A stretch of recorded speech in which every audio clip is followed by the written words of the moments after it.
Okay, we're going to go ahead and get started. For those that would like to, please stand and say Pledge of Allegiance to the flag.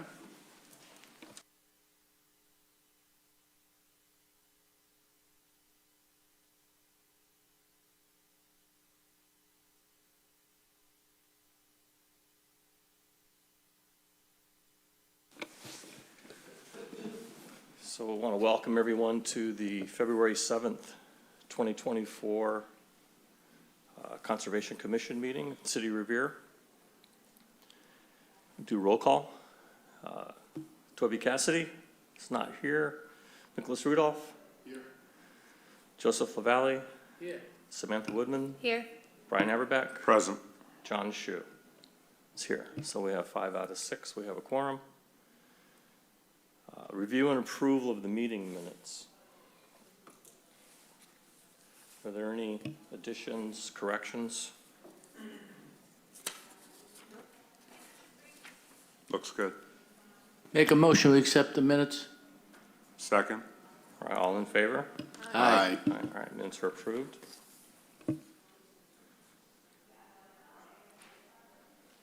So can we go to my screen? I don't know if anyone can see this. Just kind of go over the agenda really quick. So we'll have a notice of intent. It's a continuation of a hearing for improvements and upgrades to Liberty Park. The notice of intent for 175 Rice Avenue, that's been delayed another month. The notice of intent for the demolition of a shed, the filling of an in-ground pool at 102 Summer Street, that's also been delayed a month. So then after that, we'll move to a request for determination of applicability for some borings in support of possibly future work at Fredericks Park. We have an emergency certification for a pier, emergency removal of the pier that we need to ratify. And then we'll move to enforcement, where we have a notice of intent that's been submitted at 100 Arcadia Street. And then I'll discuss a little bit of visit today at 7 Franklin Street. So that said, first up is Liberty Park. Let me pull it up.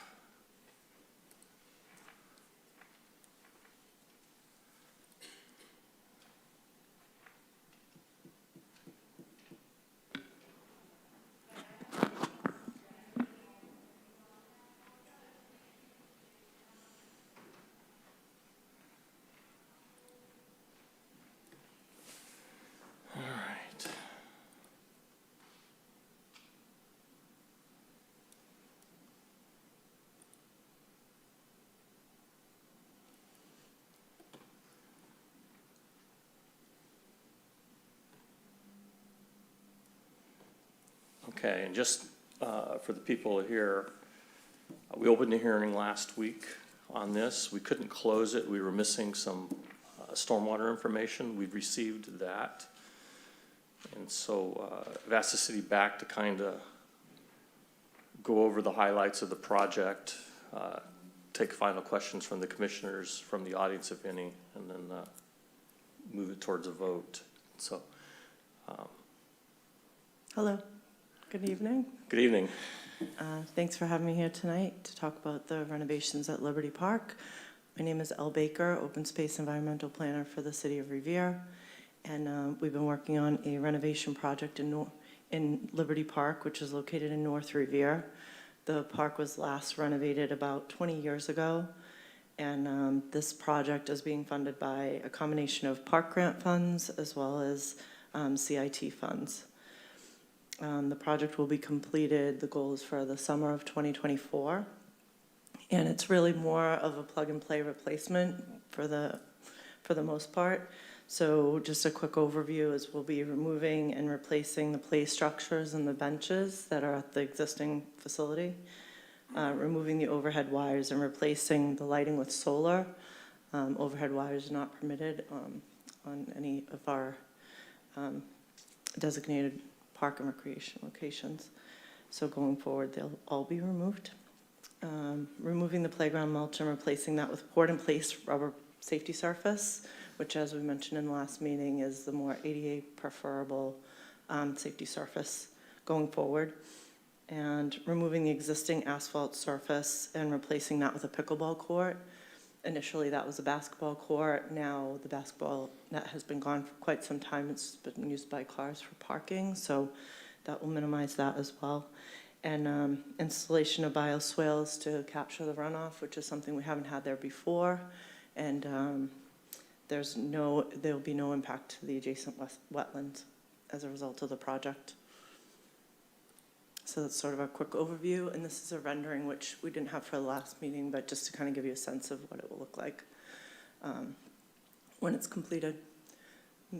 For the most part, the footprint is staying exactly where the footprint is, and it's going to be kind of a main plug and play with different amenities within the same footprint. So I know you've received the stormwater management report.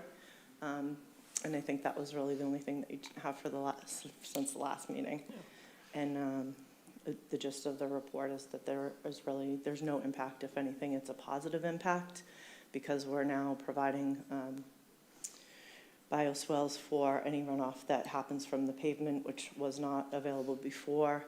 And then also for any of the runoff where during the construction period, we'll make sure that we have barriers, organic barriers to prevent any runoff into the street or any silt or sediment getting into the catch basins, as well as the catch basin filters during the project, just to make sure that that doesn't become an issue. So that's where we're at on the project. So Yeah, Sounds like a great over to you. project. Thank I you. think it's going to make a big improvement. Thank you. Yeah, this project's wholly within the buffer zone, so, any questions, Mr. Valley? Yeah. I just got interested when you mentioned the solar lights. Yes. Will they still need auxiliary electricity just in case No, there's times when it's not adequate? We're not doing any of, we're going to do more of like a battery backup situation rather than having any electronic backup. It's kind of, it is, I will say, we've been talking about putting solar into some of the parks as we continue to renovate. So this is really the first time we're going for it. So, you know, I would say it's a trial, but certainly we needed to remove the overhead wires. So it was a really good opportunity to really go for trying the solar in the park as opposed to running the electrical conduit. So we can, based on research, I believe it to be successful in the long run. But it will be a pilot. It's one of the first times we've tried it in the city parks. I was just thinking last week we had like 7 days of Yeah, no true. sun, so I True. just thought there might be a need for an ancillary set of power. True. Point taken. Thank you. Any other questions from the commissioners? Thank Are you. there any comments or questions for or against this project from the public? All right, hearing none, I'll entertain a motion to close the public hearing. I'll make a motion. I'll second it. Second, all in favor? Aye. All right, the hearing's closed. Thank you. Thank you, Al. Any discussion? Sounds great. Everyone's comfortable? It's pretty straightforward. It's, okay. Entertain a motion to approve the NOI and issue an order of conditions. Motion? Second? All in favor? Aye. All right. So it'll be probably Monday or so before I get that out. All right, thank you.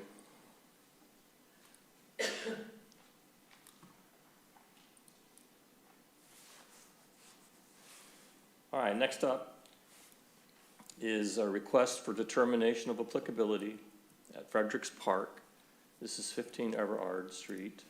It's behind the school there on, I guess that's Beachmont. By the City of Revere to conduct exploratory soil bearings within Frederick Park as part of the initial site investigation phase of the Resilient Bennington Street and Frederick Parks project.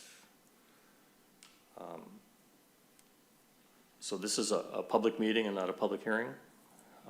We're We're just trying to determine whether to approve a negative applicability so they can go on and do their work with, no impact to the resource area, or if the commission feels that they need to do a full-blown NOI because of all the impacts. So, someone here to, Yes, Bridget Hilgenberg from VHB.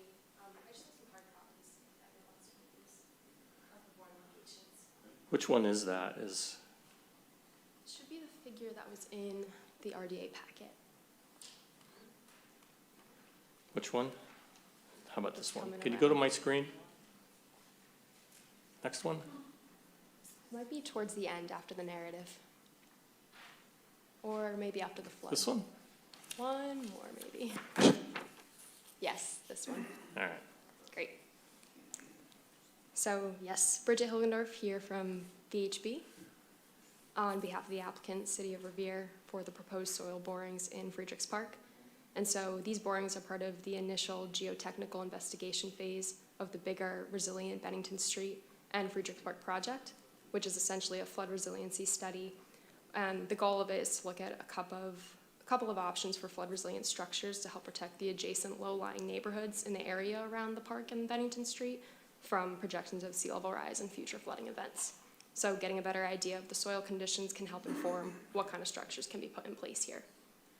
So the borings themselves, as you can see in this figure, they're entirely located within areas of maintained lawn within the park. And they are also located within the 100-foot buffer zone to salt marsh and in land subject to coastal storm flowage, again within previously disturbed areas of lawn in this location. They will be excavated using a track drill rig, which will gain access to the site entirely through upland areas through the park. And when they go to do this work, they will be excavating, and upon completion, they'll fill them back in with the drill cuttings, and areas will be restored to pre-existing conditions and grades. So again, only temporary impacts to this area. Erosion controls will be installed as needed to protect any down gradient resources. And I know there are a couple of questions that came up since the site walk regarding time and duration and potential options for matting. With regard to the schedule for the project, we're currently looking at mid to late March to get this done, and it shouldn't take more than 2 days maximum. And referencing the matting, we have a couple of options that we're looking at. The first would be to get out in March at a time when the site could potentially be a bit drier, not quite as wet and soft as we observed on Saturday.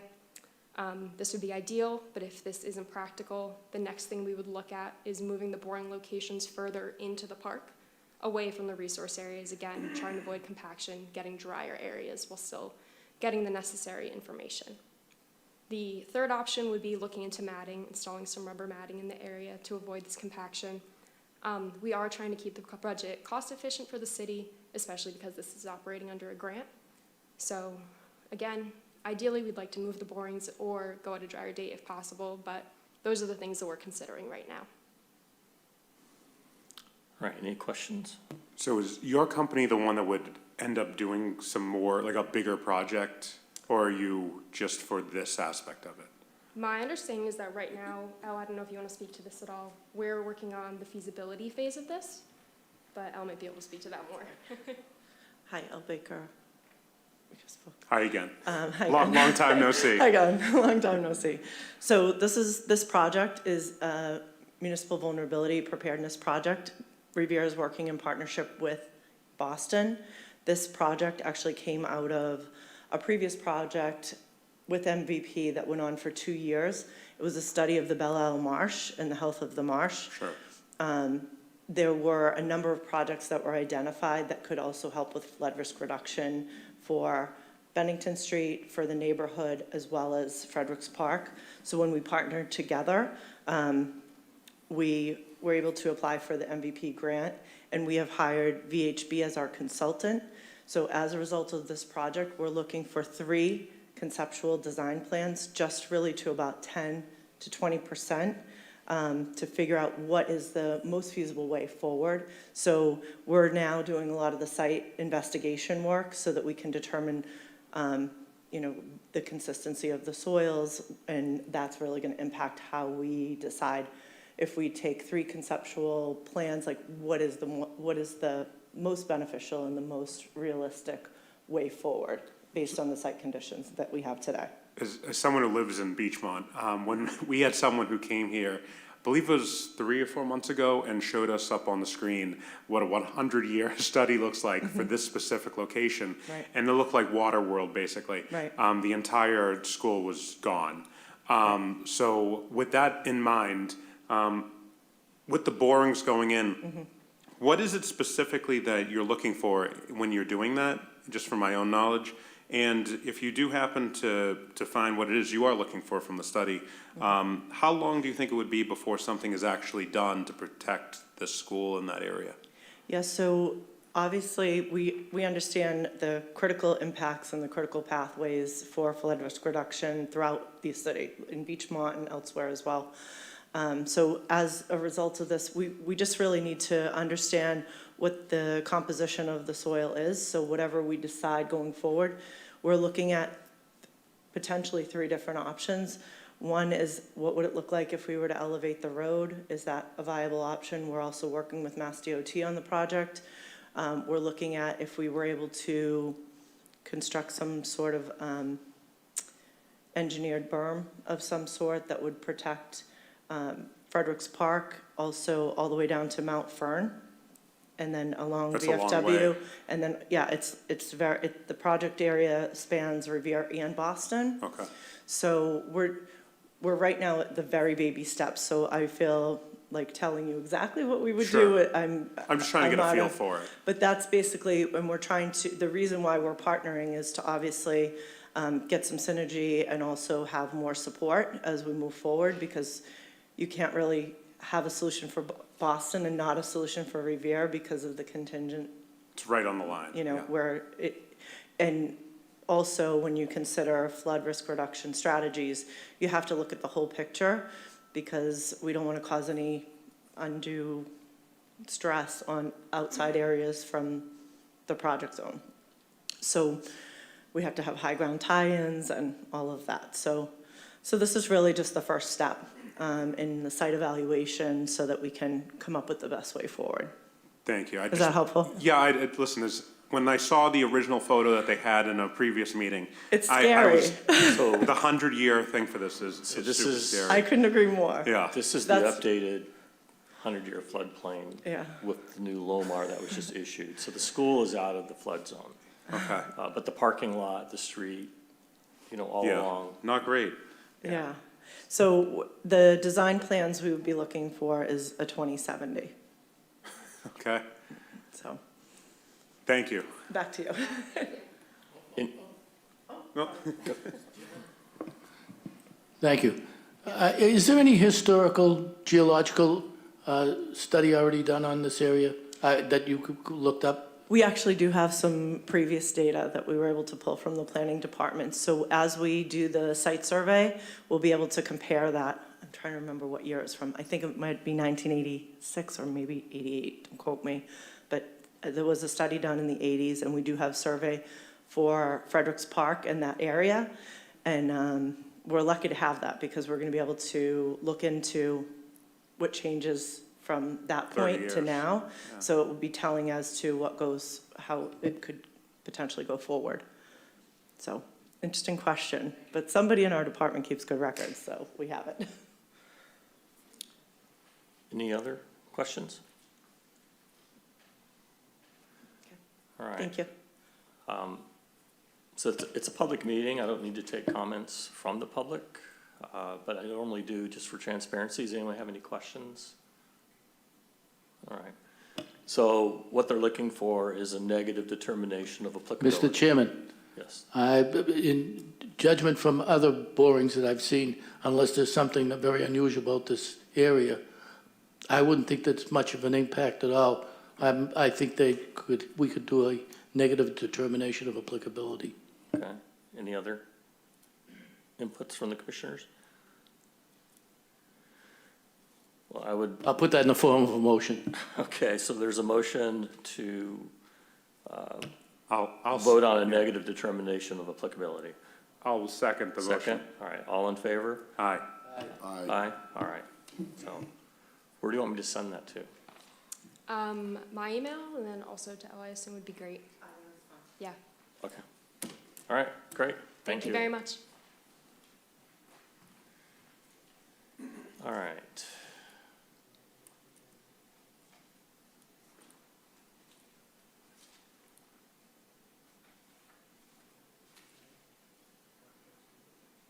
lost my files.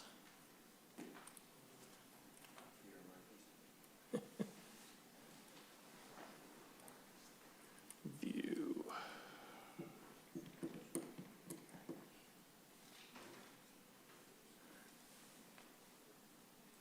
I don't know if we can go back to my screen.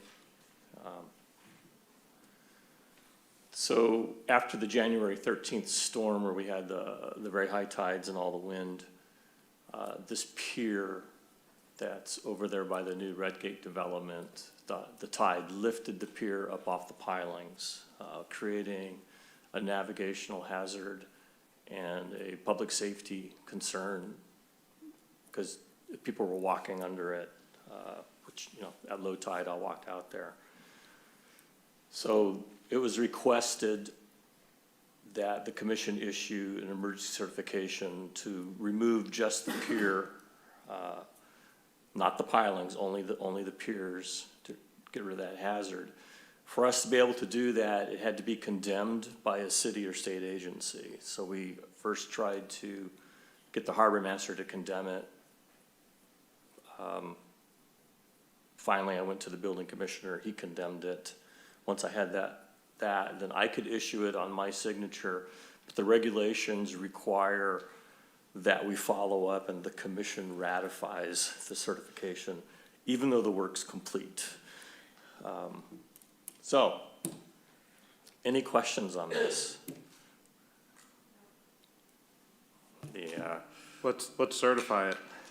So all in favor of certifying this, and Aye. we'll have to sign it afterwards. Please vote aye. Aye. Aye, all right. So after the meeting, we'll get you to certify that and we'll close that out. This is property that's eventually gonna get turned over to the city. So it was a little bit fortuitous because then the developer got stuck removing it and not the city. All right. Next up, enforcement. You saw earlier on 7 Franklin Street, we had a complaint. I went out there a couple of weeks ago and was denied entry. And then we followed up yesterday. I was out there with the building commissioner. The owner's actually has a really long, high building where they put in big trucks. With all the rain and the snow to get access to the big doors behind the building, they were driving in mud and rocks and all that. So they took it upon themselves and they paved. It was reported by someone to the EPA. The EPA contacted us. I went out, was denied entry. I went back out. We walked the site down. They are going to be submitting a notice of intent with a stormwater plan, wetlands delineation. It's in the buffer zone, so they can pave it, but they have to deal with stormwater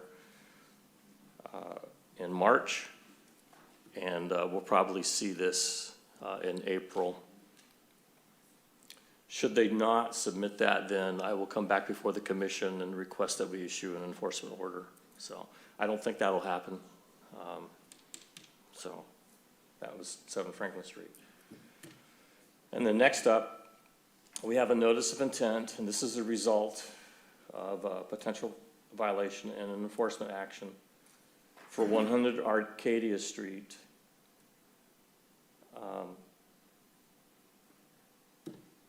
The owner, Maria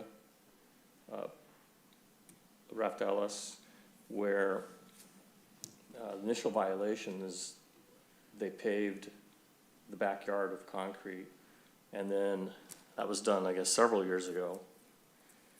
And then more recently, they paved along the edge of their house, between their house and the neighbor's house, which created stormwater issues. So we went out, looked at that, been working with the owner. They've submitted a notice of intent to remove that concrete between the two houses, leaving a 4 to 6 inch up against the house, but that'll remove a big section that's close to the neighbor's house. and then cutting around the perimeter of the concrete in the backyard, 18 inches wide, 18 inches deep, putting filter sock gravel down in there, creating a drip edge for stormwater to run off into. That's what she submitted, so I'm gonna bring the owner and I'm gonna open the hearing. So I can open the hearing, but we don't have a file number yet, so we won't be able to close the hearing today. So we can't vote on it tonight. It'll be next month before we can vote on it. So I am gonna open the hearing. So if you can state your name and address, My name is Maria Raftelis. right into the, Maria Raftelis, 100 Arcade Street, Revere. So Ms. Lorena gonna explain what's going on. With Lorena Scalero, Community Development Planner and Conservation Agent, with your permission, Chair Shu, the applicant would like me to help explain what she proposes to do and just give a little bit of more background on why she filed the notice of intent. So she's here to redress the concrete that she had poured that was unpermitted. The backyard was, she had it concreted in 2022, and the side, the northeast foundation part in last year. And so for the foundation part, she had concreted because of a rodent infestation problem, and I had shared with you all the before she concreted the hole where rodents were coming into her house. So we've been working with her and she's looking to start at least cutting the concrete once she receives approval and order of conditions. And for the actual excavating down the trench in the backyard, we'll have to wait until the ice thaws, until it gets warmer out.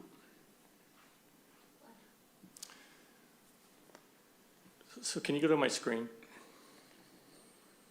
So this is gonna be hard to see.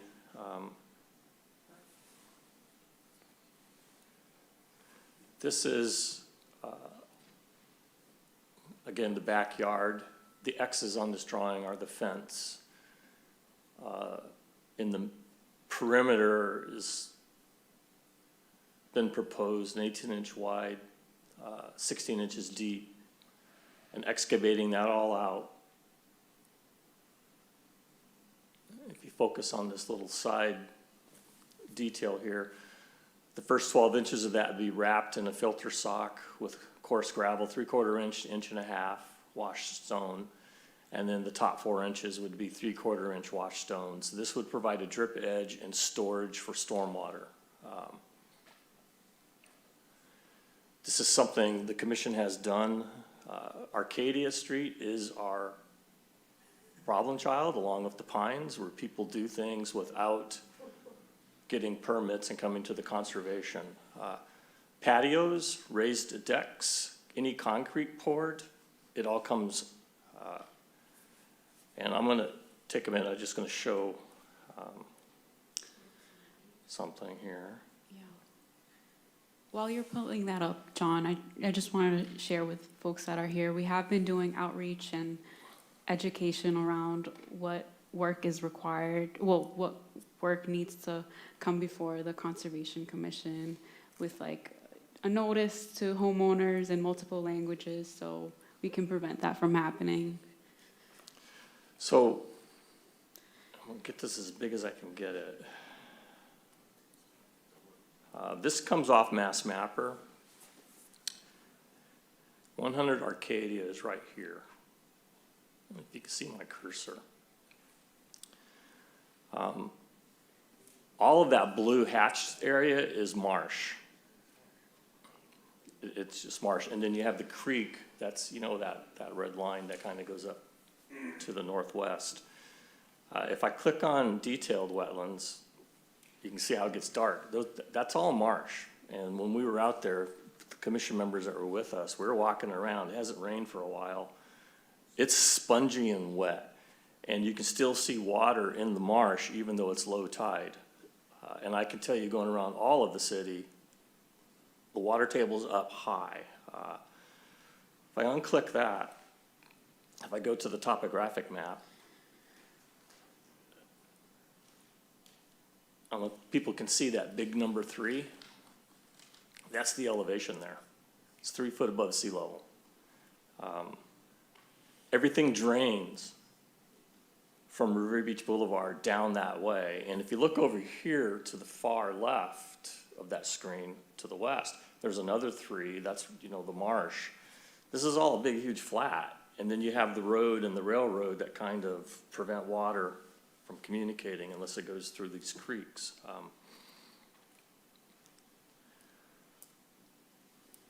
This whole area is a problem for flooding. And people go in and they pave and they're concreting and it's just pushing water to their neighbors. So what we've done in previous locations on Arcadia where people have paved, we've had them put in drip edges. That got approved.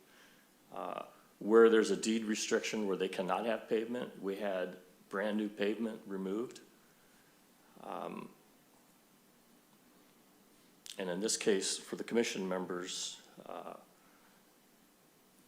it's an existing home, and you can put accessory things in the backyard, which would include a swimming pool, a shed, parking area, anything like that. So the issue is how do we do this, treat this person the same way we treated other people in Point of Pines.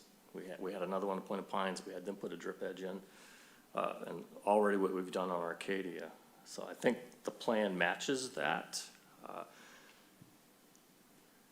Still has to go through approval through DEP. They may have another idea, and if any of the neighbors don't agree with whatever ultimately we decide on, there's also an appeal process through DEP on that, so. Are there any questions? Go ahead. Do you mind if I, Chair, if I can ask you a question regarding this? So what they're trying to do is similar or the exact same as other projects that we've approved in that area in the past? It's very similar, and in fact, this drip edge is bigger and deeper. So if you were a neighbor to this project and you were upset about the fact that it's already there, this would remedy that? I mean, based on what we've seen, this will remedy your typical 5 to 10 year storm. It's not gonna remedy anything beyond that, because the water's all coming that way. Okay, Yeah. all right, thank you. Mr., through you, please.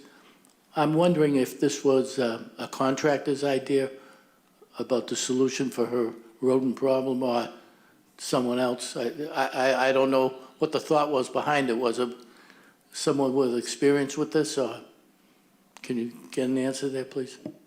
That's a good question. Was it your idea or did like a contractor? It was her idea. So the drip edge that you have that's gonna go around, have they done any calculations about how much it can retain? Depending on, do we know for sure that it could handle a 10-year event? Or is it just based on what we've previously done? It's what we've previously done, which it's bigger. The issue will be if the water table's up high. It'll just take time for it to percolate down through. But you're not gonna get sheet flow off the concrete in the backyard. And again, they could put a pool back there. The pools are not permeable, so it just it concentrates water flow, and that would be permissible. This is permissible, from what I can tell, under the Wetlands Protection Act. Yeah, and just to make a comment about that, we did just approve that Point of Pines one that was not 16 inches deep. So it would definitely store more water, but I'd be interested to, off of Nick's point, to know how much water that would hold for whatever your Yeah, storm we that can is. have that for the next. Yeah. meeting next month. I would just like to add that I emailed our DEP circuit writer if she had any other concerns of why it didn't receive the file number to this point, and she said it was just because of the filing fee, so Yeah. no other comments from them. Any other questions from the commissioners? All right, so I'm going to turn it over and get questions from the audience. Speak for it or against it. It's familiar with Wetlands Protection Act and reasons why this shouldn't be done. And again, we're not going to close the hearing today, so we'll have another shot for more comments next month.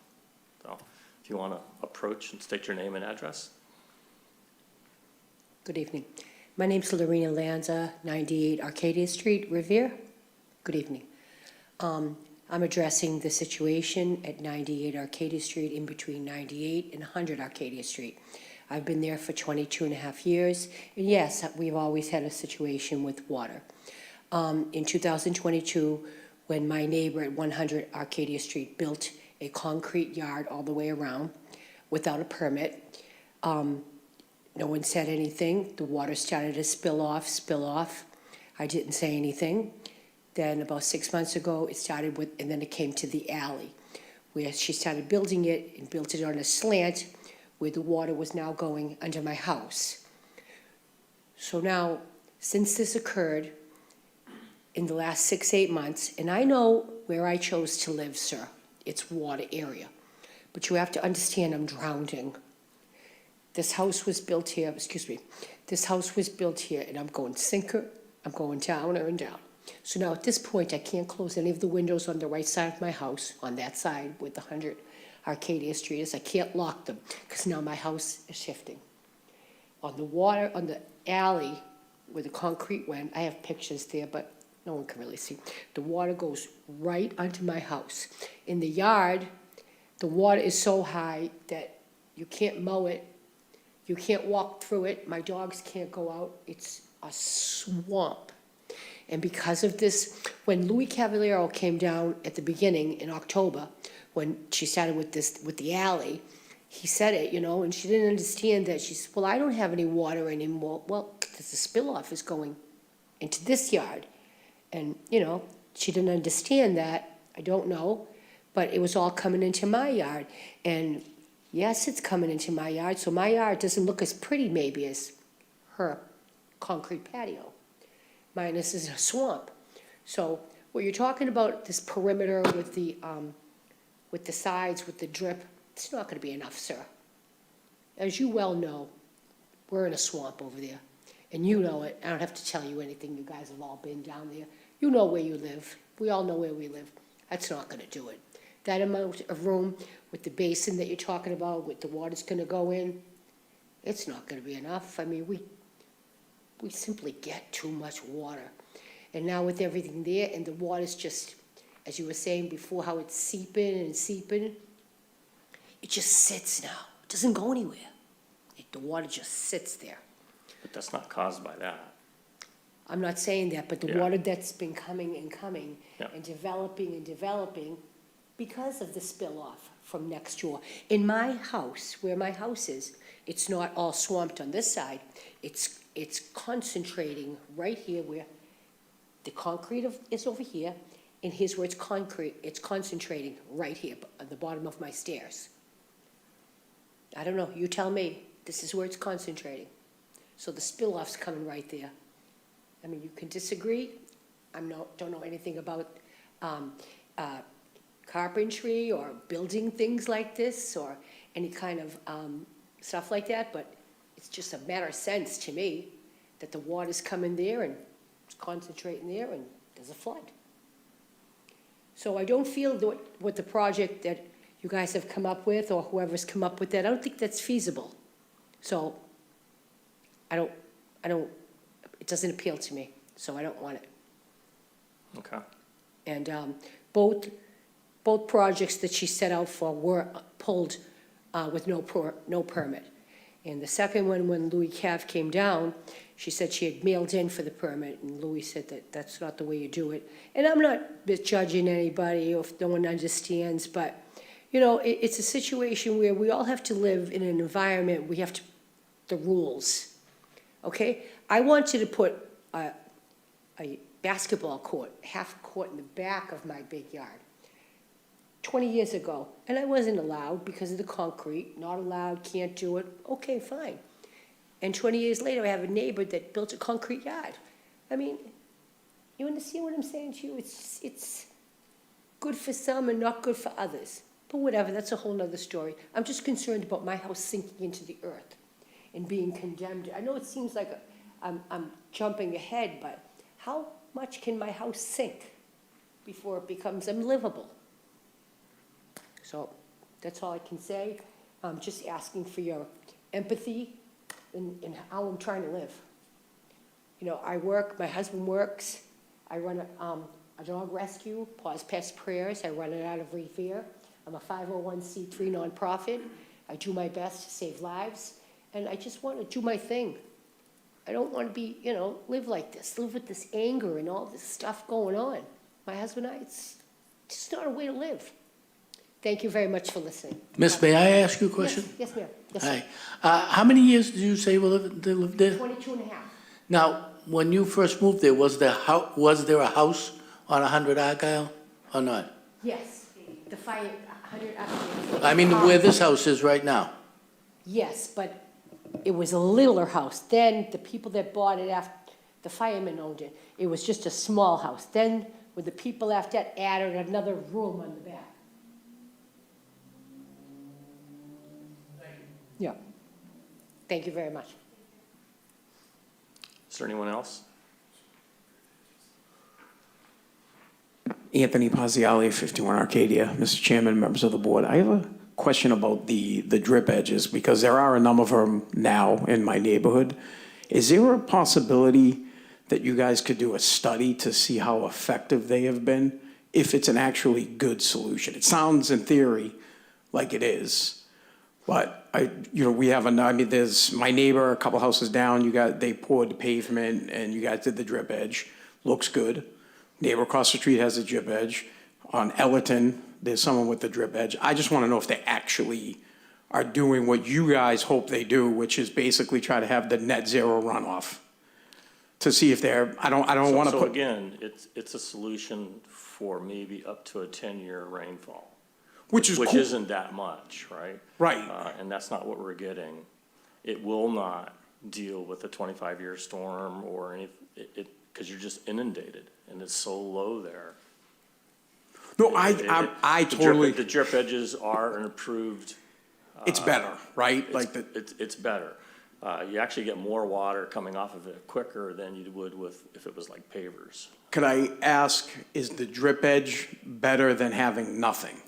Meaning, what would be better, no concrete or concrete with a drip edge? So what are you gonna do with the nothing? Are you parking on it? I'm curious. So now you get in, what are you doing? If you're gonna park on it, then you have to have some type of engineered solution, so you're not compacting the soil under it, so you continue to get percolation through the Right. soil. Gotcha. People are paving because they're parking, or they're trying to get water to flow somewhere else. And it's there, it's everywhere. It is, I agree. it is frustrating beyond, But it is, because I am not you guys and I don't have that knowledge. These drip edges are pretty effective at holding, for your normal everyday rain, the rain's gonna come off and go into the drip edge. okay. Yeah. And is it just stone, or is there some kind of plastic and then the stone goes on top of it, or is it just dirt and stone? It's a permeable filter material that's filled with stone of different sizes, and that's wrapped, and then the top 4 inches of the smaller stone, eventually it'll get plugged. So what you can do then is just remove the top 4 inches, clean off any of the stuff that had, settled down over time. You don't have to replace it all. Filter material captured it and, go back of your stone. So that's typically what the design is. Okay. Thank you. All right. Is there anyone else? All All right, so we're gonna need to continue this hearing until we get a final number. We'll be able to take more comments next time, and then we'll come up with a number, you know, for how much storage it is. Any other questions from the commissioners? All right, thank you for coming and participating.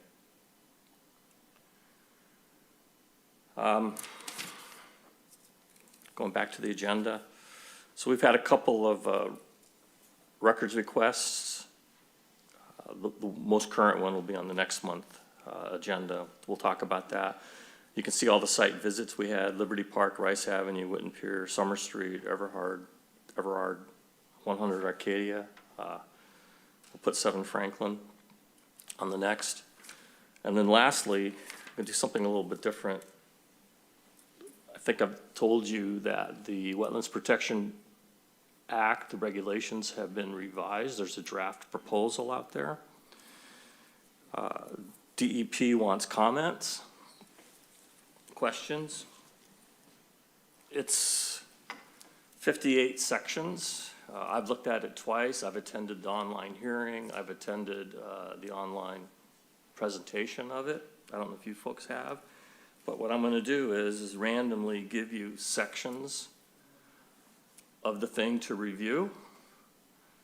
Write down your questions, your comments, your concerns. Send those to Lorena so she can put them in something that's comprehensive, and then so that we can put together a document where we've commented and put in our 2 cents worth on these regulations. So I've divvied it up. There's 58 sections. Everyone's going to get like 10 sections. I sent you the file. You probably need to read the whole thing. So.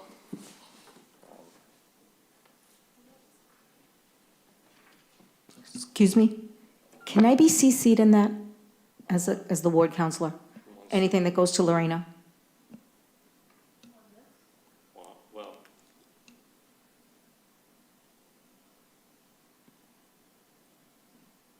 I don't know. You don't know? I'm hesitant to do that, Okay. so. She can forward anything to you, she's allowed to do that. Okay, thank you. I mean, city councilors get copied on any NOI or RDA, should be going to city council, board of health, and planning department. So.